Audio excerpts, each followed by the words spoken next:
उम्मत जा उस्ताद आहिनि, तमामु उम्मत जा उस्ताद आहिनि। सुभान अल्लाह। हज़रत उमर रज़ी अल्लाह ताला अन्हु काथे त वॾियूं वॾियूं हुकूमतूं डिॼियूं हुयूं, वॾियूं वॾियूं हुकूमतूं कंबदियूं हुयूं। उन खां मस्जिद नबवी में हिकिड़े शख़्स पुछो त उमर रो पे तबक़े सां पुछो, उमर तुंहिंजी अञा बि का ख़्वाहिश आहे? त हज़रत उमर रज़ी अल्लाह ताला अन्हु फरमायो त मुंहिंजी हिकिड़ी ख़्वाहिश आहे त उस्ताद हुजा हाथ में तरफ़। सुभान अल्लाह। उस्ताद जो जेको मान ऐं मर्तबो आहे उहो पंहिंजी जाइ ते आहे, पर कुझु ग़लतियूं असां में बि आहिनि, कुझु न पर घणियूं ग़लतियूं असां में आहिनि।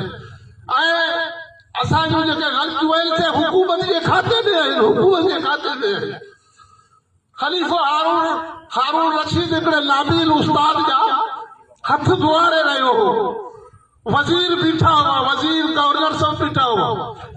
उन सभिनी खे चई त तव्हांखे ख़बर आहे त हिन नाबील उस्ताद जा हथ छो धुआरे रहियो आहे?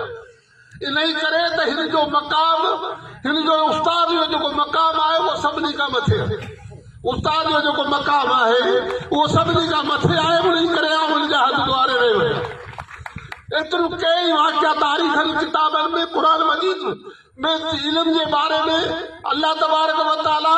पर यार दोस्तो हिकिड़ी ॻाल्हि ॿुधी छॾियो त असां में इलाही खामियूं आहिनि, उहे असांखे दूर करणु घुरिजनि।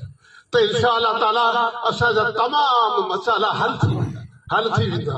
हिकिड़ी नबी सल्लल्लाहु अलैहि वसल्लम पंहिंजे शागिर्दनि तां वेठो हो, शागिर्द ही सभु साहबा फिरिया वेठा हुआ त परे खां ॾिठी हिकिड़ी औरत अचे पई, पाण उथनि था सिधो उन औरत वटि वञनि था, पंहिंजी चादर विछाए उन औरत खे विहारिनि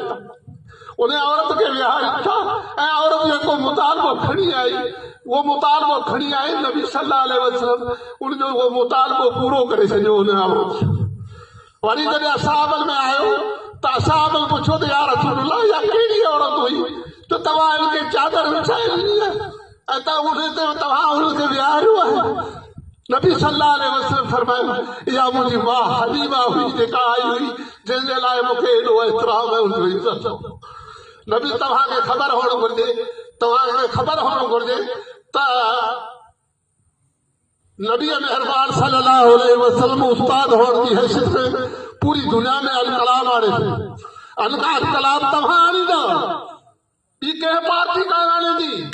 तव्हां इल्म जे ज़रिए अलकलाम आणींदा, पर उहो इल्म तव्हां पाण इल्म हासिल करियो ऐं शागिर्दनि खे पंहिंजे इल्म जे ताबे बनायो त इंशा अल्लाह ताला ही पाकिस्तान में पूरी दुनिया में इस्लाम जो नारो हूंदो, इस्लामी अलकलाम हूंदो। उहो तव्हां खे आणणो आहे, उहा ज़िम्मेवारी तव्हां ते आहे, उहा ज़िम्मेवारी मूं कान विधी आहे, पर उहा ज़िम्मेवारी अल्लाह तबारक व तआला तव्हां ते विधी आहे।